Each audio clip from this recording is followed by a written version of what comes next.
اعوذ باللہ من الشیطان الرجیم بسم اللہ الرحمن الرحیم وَإِذَا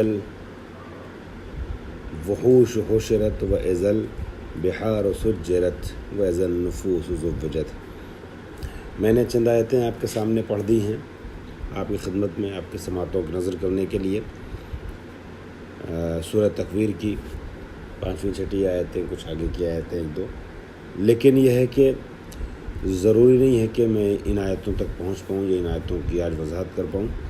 کوشش رہے گی ضرور پہنچنے کی وہاں تک، کیونکہ بہت سے مطالب ہیں جو ابھی مجھے بیان کرنے ہیں۔ پہلے درس میں میں سورہ عبس کو مکمل کر پایا سورہ تکویر کے پہلے درس میں، اور سورہ تکویر کی کوئی خاص وضاحت نہیں کر سکا۔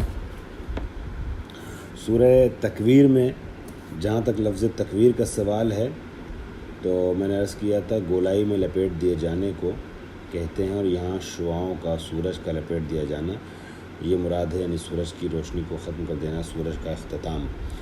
اور ان قدرت جو آیا ہے ستارے کے لیے یہاں ٹوٹ جانے اور بکھر جانے کے معنی میں ہے، اور اشعار جو ہے وہ عشرہ کی جمع ہے۔ اس کے بارے میں کچھ باتیں میں بھی عرض کروں گا۔ اس اونٹنی کو کہتے ہیں کہ جس کے حمل کو 10 مہینے پورے ہو چکے ہیں، عشر سے بنا ہے، اور ابتلت جو ہے وہ آزاد اور بغیر نگراں کیے، بغیر محافظ کے چھوڑ دیے جانے والے وہ کہتے ہیں۔ اور سجرت جو ہے وہ آگ سے گرم کیا جانا، ٹھیک ہے، یہ مراد ہے کہ پانی بھاپ بن جائے، اس طرح کے مفاہیم اس کے اندر چھپے ہوئے ہیں، ٹھیک ہے۔ اور موعودتن جو ہے وہ زندہ درگور کر دی جانے والی مراد ہے، البتہ کچھ اور بھی مراد لیا جا سکتا ہے جس کو میں تفسیر میں پیش کروں گا۔ صحف صحیفہ کی جمع ہے، نامہ اعمال صحیفہ جس میں باتیں لکھی جاتی ہیں، ٹھیک ہے۔ یہ صحف کا تذکرہ ہے۔ اور کوشتت کیا ہے؟ کوشتت یعنی زائل کر دیا گیا، جس طرح جانور کی کھال الگ کر دی جاتی ہے، ٹھیک ہے، اس طریقے سے زائل کر دیا جانا، ہٹا دیا جانا مراد ہے۔ وَإِذَا السَّمَاءُ كُشِطَتْ، یعنی آسمان کی کھال کو، آسمان کے برق کو اور آسمان کی جلد کو ہٹا دیا جانا، یہ مراد ہے۔ اور سُعِرَت، بھڑکا دینا مراد ہے، ٹھیک ہے۔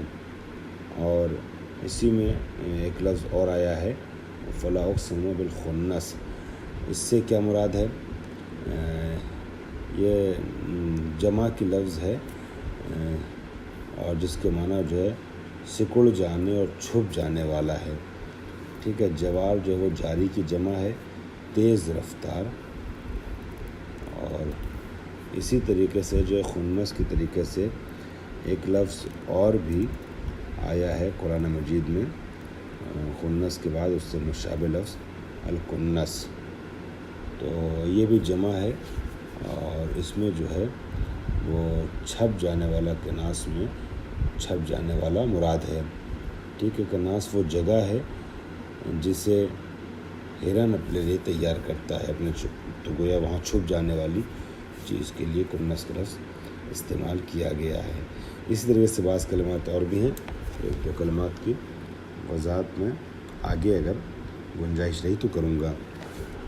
ابھی میں تفسیر پہ تھوڑی دیر آپ کو روکنا چاہوں گا۔ میں نے ان آیات کا ترجمہ گزشتہ درس میں کر دیا تھا، اب آئیے تفسیر کے لیے۔ تو مختصر تفسیر کروں گا، ہو سکتا ہے 1-2 جگہ مجھے آپ کو تھوڑی دیر البتہ روکنا پڑے کچھ دیر۔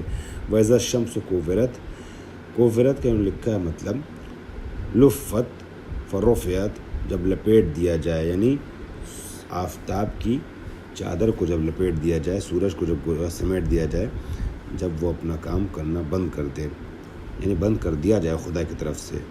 اور تو یا ضوءها بالضوء المنبسط، یا اس کی جو پھیلی ہوئی روشنی تھی اس کو سمیٹ دیا جائے، یعنی مراد یہ ہے کہ سورج کی کرنیں جو ہیں وہ سمٹ جائیں، وہ ختم ہو جائیں، ٹھیک ہے۔ سورج کی کرنیں سمٹ کے واپس سورج کے قرص تک آ جائیں، قرص سے آفتاب تک آ جائیں۔ اولقیت، یا ایک اس کو الٹ دیا جائے، پلٹ دیا جائے، ٹھیک ہے۔ القا کے معنی ہوتے ہیں ڈیل دینے کے بھی، مگر مراد یہاں یہ ہے تمام جو بھی معنی آپ نے وہ یہ کہ سورج جب اپنا کام کرنا بند کر دے، قیامت کے پہلے کے حالات کو قیامت کے حالات کو بیان کیا جا رہا ہے، عکاسی کی جا رہی ہے کہ یہ ساری چیزیں جو کس طریقے سے ختم ہو چکی ہوں گی یا تبدیل ہو چکی ہوں گی، یا اس کا انداز کیسے بدل چکا ہوگا۔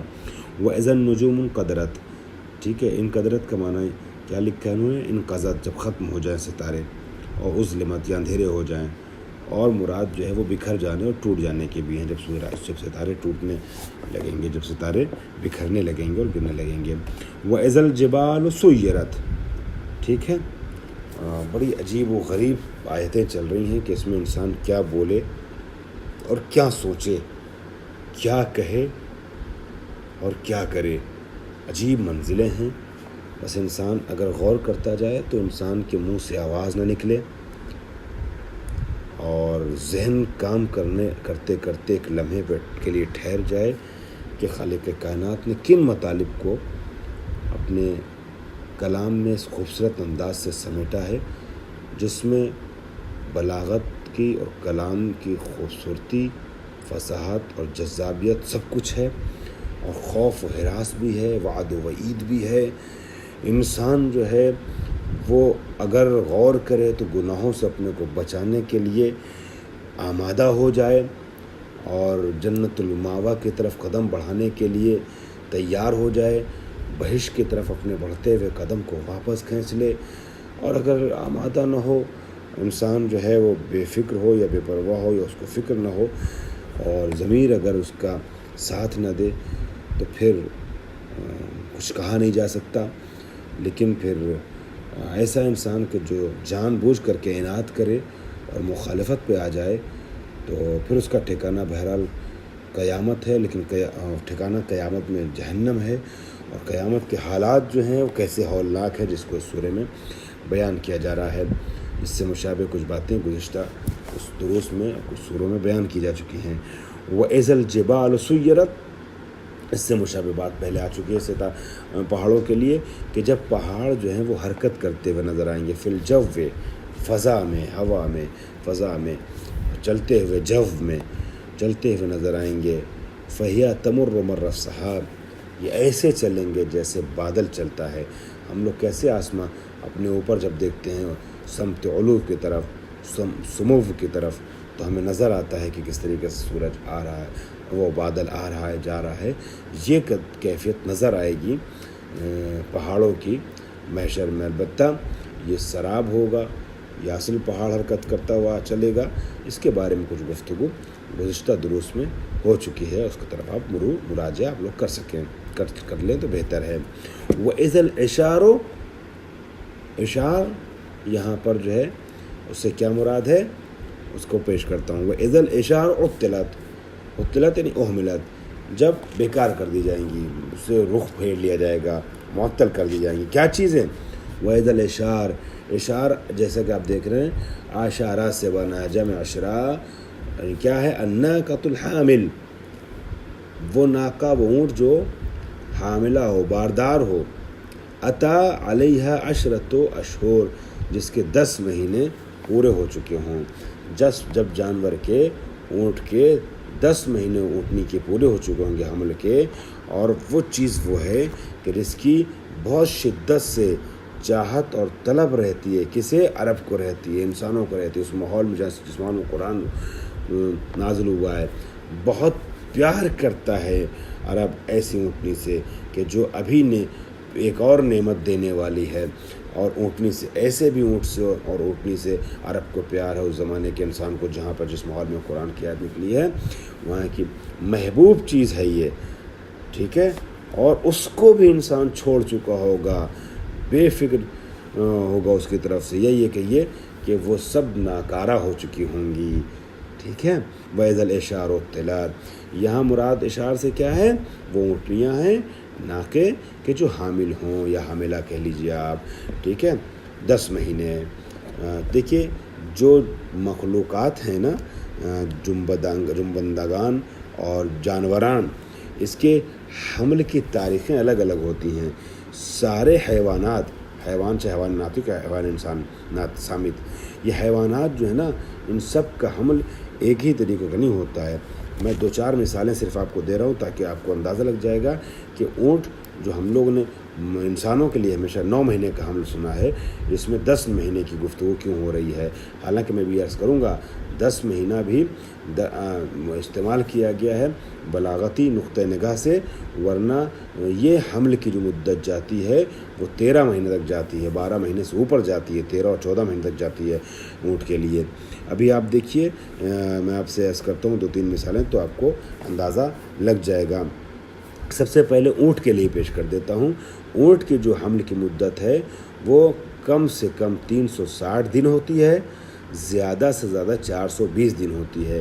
ایوریج نکالا جائے تو 390 دن، ایک سال میں 365 دن ہوتا ہے شمسی اعتبار سے بھی اگر ہم دیکھیں 365 دن ہوتا ہے شمسی اعتبار سے نا، اور 30 دن اگر جوڑیں ہم ہر 360 دن ہو جائے گا 12 مہینے میں، 365 شمسی اعتبار سے۔ تو اگر آپ 30 دن کا مہینہ جوڑیں، ٹھیک ہے، تو 13 مہینے کے آپ کے بنیں گے 390 دن، تو 13 مہینے کا ایوریج ہے۔ ہو سکتا ہے 13 مہینے سے کم 12 مہینے میں 360 دن میں حمل جو وضع حمل ہو جائے، ہو سکتا ہے کھینچ کر کے 14 مہینے تک جائے، یعنی 420 دن تک جائے۔ تو 12 مہینہ کم سے کم، 14 مہینہ زیادہ سے زیادہ۔ ایوریج جو حمل کی مدت ہے شتر کی وہ ہے 13 مہینہ، یہ حمل شتر کی مدت ہے۔ اسی طریقے سے اگر آپ دیکھیں تو مثال دے دوں، بلی کی حمل کی مدت بہت کم اس میں ہے، چلتے پھرتے اور ایسے جانوروں کے طریقے سے جو اہلی جانور ہوتے ہیں اس میں 58 دن ہے کم سے کم، زیادہ سے زیادہ 64 دن۔ ایوریج جو میانگین وہ 57 دن کا ہے۔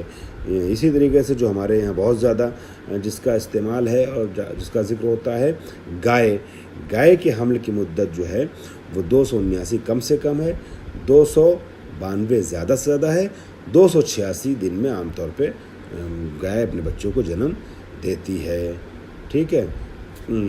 اور بھی دیا ہوا ہے کتے، سور وغیرہ سبھی کے، مگر میں زیادہ ذکر نہیں کر رہا ہوں، 1-2 مثالیں اور دیتا ہوں۔ مثلاً خر کے بارے میں دیا ہوا ہے 365 دن کی اس کی مدت ہوتی ہے۔ ہاتھی کے لیے آ جائیے تو جہاں تک میں سمجھتا ہوں جو کچھ میرے حافظے میں ہے اس کے تحت سب سے زیادہ وضع حمل کی جو تاریخ ہوتی ہے، حمل کے ایام ہوتے ہیں وہ ہاتھی کے ہوتے ہیں۔ جو ایشین ہاتھی ہے وہ 617 دن میں وضع حمل کرتا ہے، اور جو افریقن ہاتھی ہے اس کا وضع حمل جو ہوتا ہے 665 دن میں۔ گویا انسان کی جو یا گائے کی جو وضع حمل کی تاریخیں ہیں اس کا ڈبل، اونٹ کا بھی تقریباً ڈبل کے سے کچھ کم ہوگا اس کا۔ 270 دن انسان کو ہوتے ہیں، میں عرض کروں گا 300۔ ابھی گائے کا میں نے کتنا آپ کی خدمت میں عرض کیا، گائے کے وضع حمل کی جو تاریخ ہے وہ 300 سے کم ہی ہے، 292 میکسیمم ہے، 286 ایوریج ہے، 286 دن۔ اور ہاتھی کا جو ہے وہ آپ دیکھیں 617 اور 665 دن افریقن ہاتھی کا۔ تو یہ سب سے زیادہ طولانی جو جانوروں میں وضع حمل کی تاریخ ہے وہ ہاتھی کی ہے۔ اب اگر آپ انسانوں کے لیے دیکھیے گا، گھوڑے کے دیکھ لیجیے پہلے، اس سے گھوڑے کا 330 دن میں اور 336 دن زیادہ سے زیادہ، 342 زیادہ سے زیادہ، میانگین 336 دن کا ہے۔ انسان کا 259 دن ہے کم سے کم، زیادہ سے زیادہ 280 دن ہے، یعنی 9 مہینہ 10 دن، اور 9 مہینے یعنی 270 جو ہے وہ میانگین ہے۔ اسی طریقے سے اور جانوروں کا بھی ہے، مگر اس کو مجھے بتانے کی ضرورت نہیں ہے۔ اصل بات جو یہ ساری چیزیں بتانا مقصود تھا وہ تھا کہ آپ حیرت میں نہ پڑیں کہ یہاں اونٹنی کے لیے 10 مہینہ کیوں بتایا گیا، 10 نہیں بلکہ 13 مہینے تک جو ہے وہ باردار رہتی ہے، حاملہ رہتی ہے، اس لیے کہا گیا وَإِذَا الْعِشَارُ عُطِّلَتْ، ٹھیک ہے، وَإِذَا الْوُحُوشُ حُشِرَتْ۔ اور جب جانور جو ہے وہ محشور ہوں گے محشر میں۔ میں اس کے پہلے حشر پر جانوران کی گفتگو کر چکا ہوں، لہذا اس کی تکرار نہیں کر رہا ہوں۔ یعنی جمعت بعد البعث للقصاص، جانوروں کو بھی قصاص کے لیے بلایا جائے گا۔ یا لیتنی کنت ترابا، سورہ نبا کی اس تفسیر کو دیکھیے گا تو وہاں ہے کہ بعض جانوروں کے لیے ملتا ہے کہ جانور سزا کے طور پہ مٹی میں تبدیل کر دیا جائیں گے، تو جو دشمنان اہل بیت ہیں، جو گنہگار انسان ہیں، وہ کہے گا یا لیتنی کنت ترابا، کاش میں بھی تراب ہو جاتا، ٹھیک ہے۔ اس کے آگے کی بحث انشاءاللہ اگلے 10 بیان کی جائے گی۔ باخدا وانا الحمدللہ رب العالمین۔